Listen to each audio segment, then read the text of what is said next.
We're here with Mettalworx.com's featured artist for January 2013. Sanctuary, how you gentlemen doing? Awesome. Fine.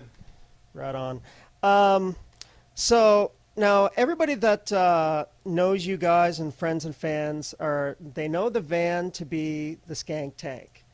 We are here in Sanctuary's home here in Halifax. Is there a nickname for this house yet?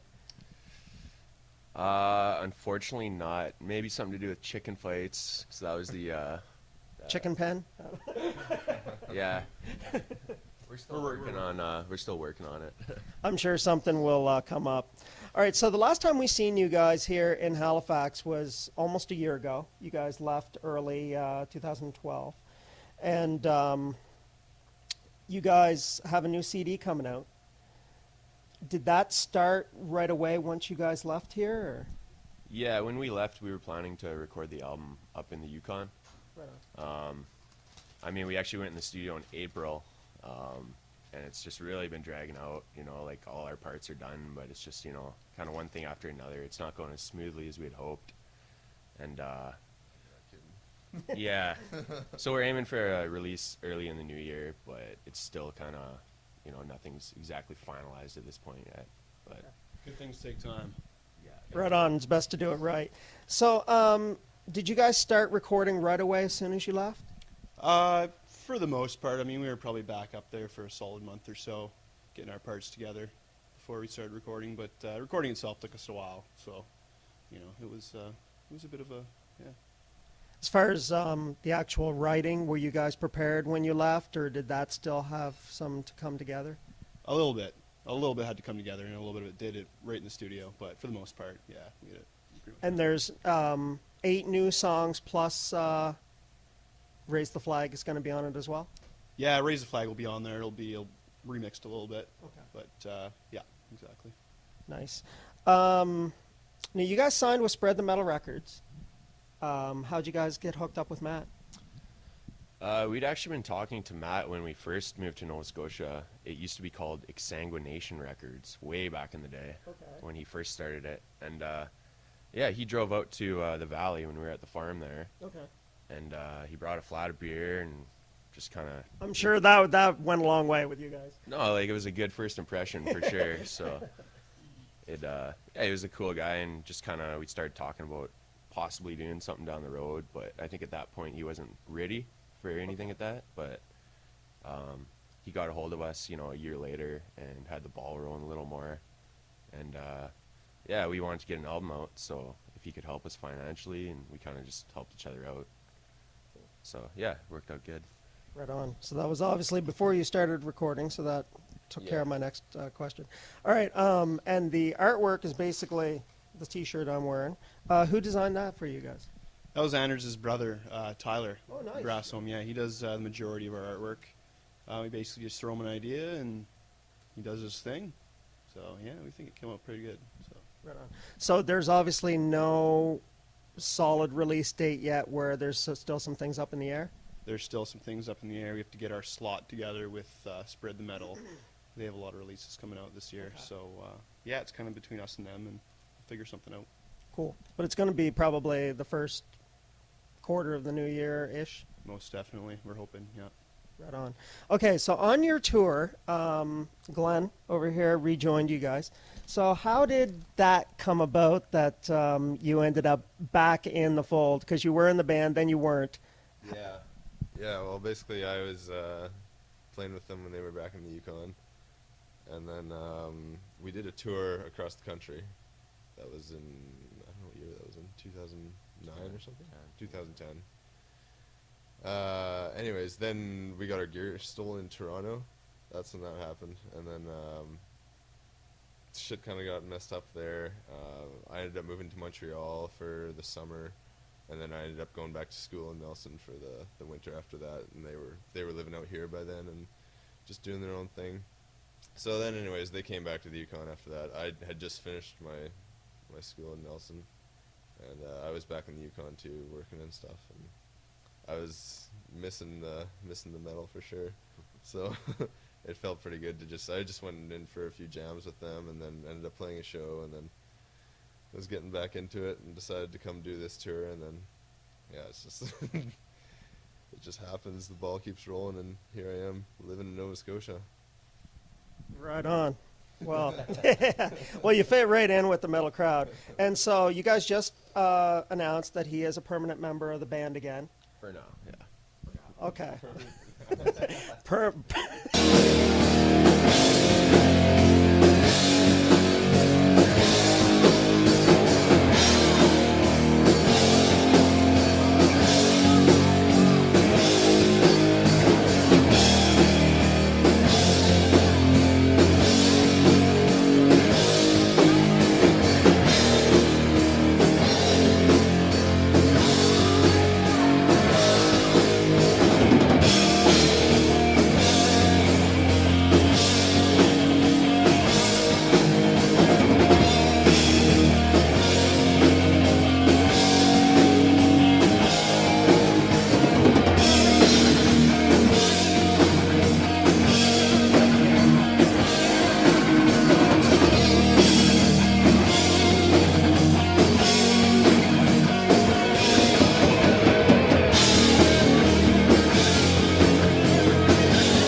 Lightning, come to make you love.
So in November, we were able to have you guys headline our Metal Fest festival, which was really good.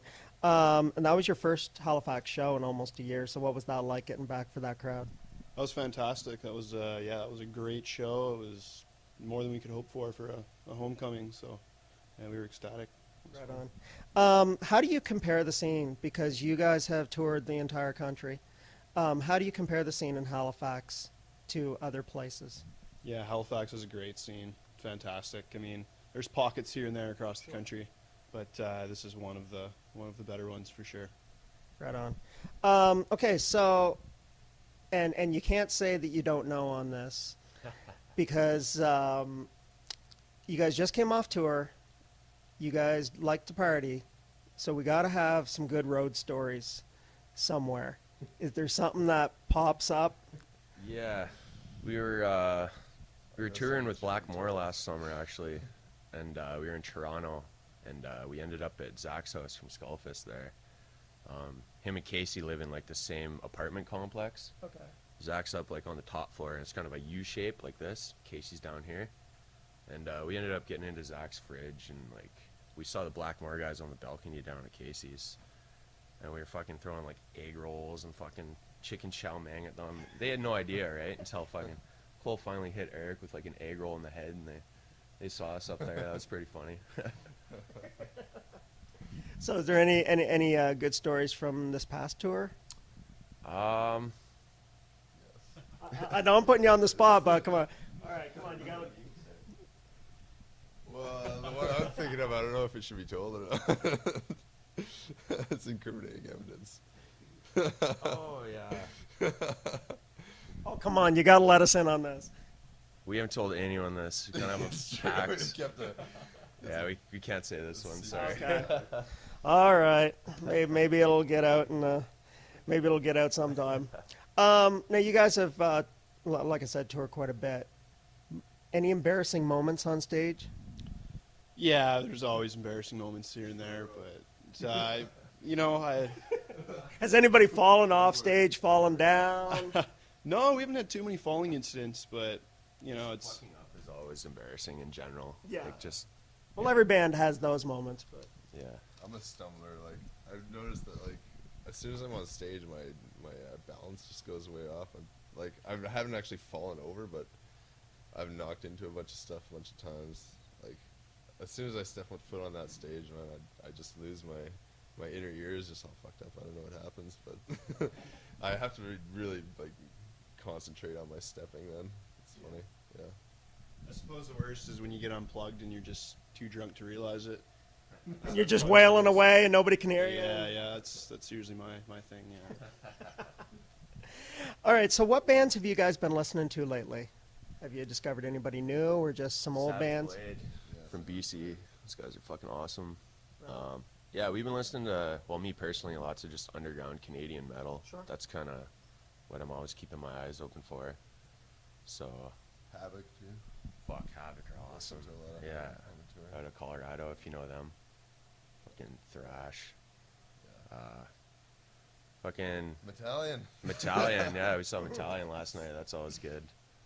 Fucking, like, everyone in Halifax, like Spew and, like, Minion. It's an awesome scene here. Just whatever's underground and people are passionate about, that's what I'm into. Blackmore, of course. Definitely our brothers. Right on. Okay, now you guys are known for your drinking and your partying. Is there any particular one drink of choice, or? We're just booze hounds in general. I'd say one of our vices is probably Screech. That's always gets us pretty wild. Good Newfoundland product? Yeah, very good quality. Just on the road, it's whatever beer is cheapest, honestly. It's like fucking Boxer, TNT, Pabst, which I don't even find that bad, but people seem to rip that pretty hard. Yeah, when I went over and interviewed Eric from Blackmore, he had some Pabst for me to drink with him. So Oh yeah? How did it? I actually thought it was pretty good. Yeah, Yeah, it's got a shitty reputation, but it's not bad. I was quite surprised. Yeah. Hipster beer. Is it? That's what I heard. Yeah. X on the Pabst now. Yeah, exactly. Yeah. Okay, so if you guys were to do a commercial for a particular drink, anything you want, what would it be, and what Sanctuary song would you guys pick for that? I think it's a fairly obvious one. We'd be doing it for Screech, and we'd be using our song "Screeching for Vengeance." And that's where the inspiration for the lyrics for that came from, probably? Yeah, definitely.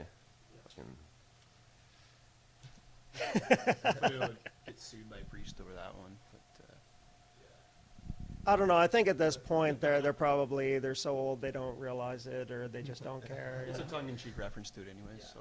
Right on. All right. Now, now this could be at any point in history. Say one of you guys. So we'll start with you. You can't make the show for some reason, but the show's got to go on. It's happened before. Man. You could any bass player in history to take your place to play with Sanctuary. Who would you want to go up there for you? I don't know. I think it's pretty obvious. I don't want to be cliche, but it'd have to be Cliff. I mean, it's hands down. Period. Getty be another good one, but I'd have to say Cliff. Just, Yeah, I think Cliff would be a little more suited to the style too. So, how about you, Alan? I'd get Glenn to replace me. Oh, Actually. yes. I'll just play both guitars at once. Yeah. Yeah, not to be lame, I'm gonna keep the Metallica rolling here and just say a very young, drunken James Hetfield. Yeah, so at least he could do both the vocals and the guitar at the same time. So. Yeah. All right, how about you, Glenn? I guess I'm just naming my favorite guitar player then. I'm gonna have to go with Glenn Tipton from Priest. Yeah, definitely. And well, him and KK, anyways, they're my favorite like combined pair of guitar players. They're basically one. Love their style and their yeah, exactly. Right on. Okay, so that's all I got. So any last words for the fans, the people out there? keep metal. I don't know. Keep it real. Keep your eyes open for the album. Yes. It will be out one day. I know it's been delayed as fucking hell, but It's gonna kick ass when it does come out. like, That's the main we're thing. happy with it, so that's the most important thing, I guess. So yeah, keep your eyes peeled. Right on. So the album's gonna be called Something fierce. Something Fierce. That's right, and that's what it is gonna be. So, Sanctuary Mettalworx. Happy New Year. Screw you, Anders. Okay. Yeah!